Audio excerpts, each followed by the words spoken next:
Hello, tubies. You are staring at my computer desk. um, the reason for this is because I recently discovered that doing my readings without showing the cards can be quite difficult, especially for those who are used to being able to see them. So I'm going to try it out. And the reading I'm going to try out for is for, just a second. There we go. It's going to be for Blessed by Nature. Here we go. First of all, I wanted to say congratulations for your coming out of the broom closet. I just learned that right now. And I really hope everything goes well for you. I wish I could have had such strength that you did, but at any rate, she asked for a reading, so I'm going to do my traditional 9-card reading because I find it so much easier for me.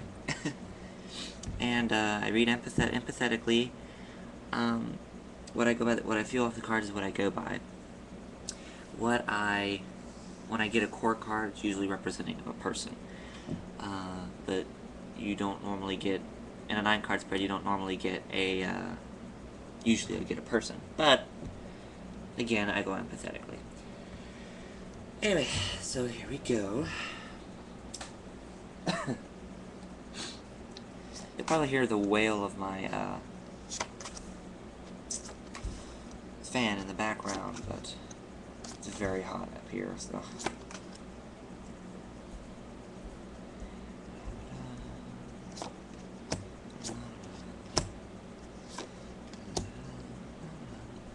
Okay, I know you're having trouble seeing, so I'm just gonna scooch it over a bit. And I usually have crunched space up in here, so I'll try to move them up as much as I can. Anyway, as it goes, body, mind, or past, present, future, I'm sorry, and then body, mind, and spirit. Any aspect of your past, physically, you can't do any worse. It's what this card generally means is that you've had so much problems that you really can't do much worse, which is good, but not something you usually go boasting about. Some uneasiness in a physical realm. Perhaps hardship sleeping, things of that nature. The past, yeah, I really get bad sleeping. I think in the past, if in a mental aspect, my bad. It's more like you just seem to not have, you have a lot of things coming your way at you, you know, and it caused you some restlessness, you know, mentally, physically. In the past, you've had these problems.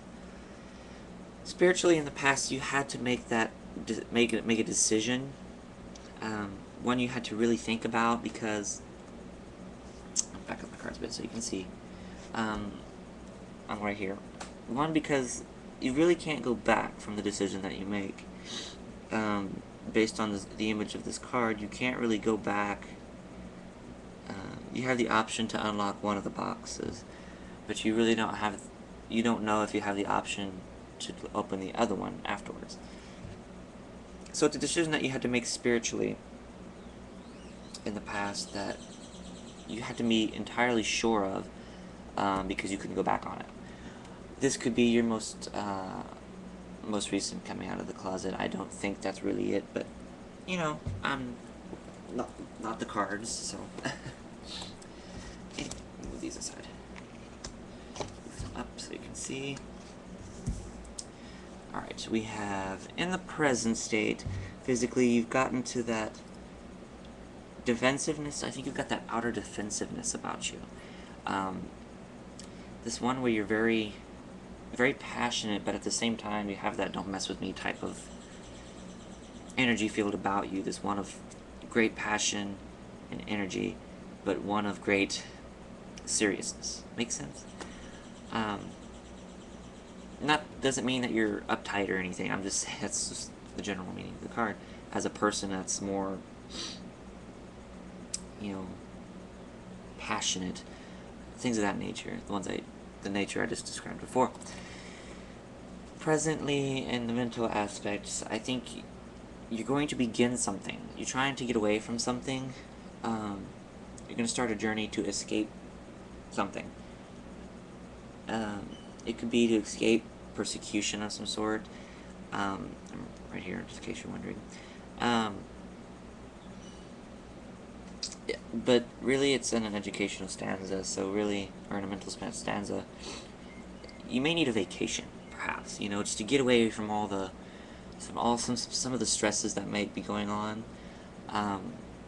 For example, you're coming out of the broom closet. That's very stressing on one's mind. I know it was on mine. I didn't really come out by choice, but that's a whole nother story. But it can be very stressing on the mind, and if even greater than that, it can be stressing on the body. But I really don't see that bad. Right now, in the aspect of the spirit, I think you're undergoing a transition. Obviously, you just came out of the broom closet. You're being more open, more passionate about yourself. And this is good. You're ending that reign of secrecy, that shrouded veil of secrecy over you, which is magnificent for you. I give you props. Really, I do. But yeah, that's what that is for now. Mind you, I'll go back over these in just a few minutes, because you can read the readings in generalization. I'm right here again. The futuristic of the body, your aging will come very well the traditional way. Physically you'll get that, what is natural comes to you physically, basically. You'll have a lot of, I want to say prosperity and the ideas of, things are going to come very swell, very well. Yeah, we age, but you're aging very well. I may be 92 and I can still dance like a 26-year-old, whatever. But just an example, I just threw that out there. That's what I'm trying to get at. You take things well on yourself. I mean, you have your common problems, but things ultimately are very prosperous for you in the physical field, or bodily field. Presently, in the mental field, I'm trying to make these so you can see them. Right here, it is the Fool card. In the future, you're going to begin another source of education, and this can be anything from literal education, as in the university, or perhaps even just a form of divination. You're beginning something entirely new in this aspect, so I really think that it's not just like another form of divination. It could be another way of life. Like, for example, myself, I just got finished, sorry for running out of time. I just got finished learning about Buddha, and that's a big journey thing that you learn about. Very inspirational, if you ask me. But, an example, that's what I'm saying. It's not something small or minor. It's something on a broader aspect. More or less probably on a career educational field. But you'll begin that journey of intelligence, which is very positive. I hope that works out for you. Spiritually, maybe you make it to a stagnant point in the future, but we always need to strive to get past that. Stagnation is never good in the craft. The reason for this is because we get big-headed. We think that, to put it in words we commonly understand, we think we're the shit. But anyway, I'm going to speed this up a little bit. So you may become very stagnant. Don't be happy for what you got, but please, don't fret over what you haven't learned. There's quite a bit of swords, so things might be coming at you, more or less in the past, but it's all transitioning away from you, so this is positive.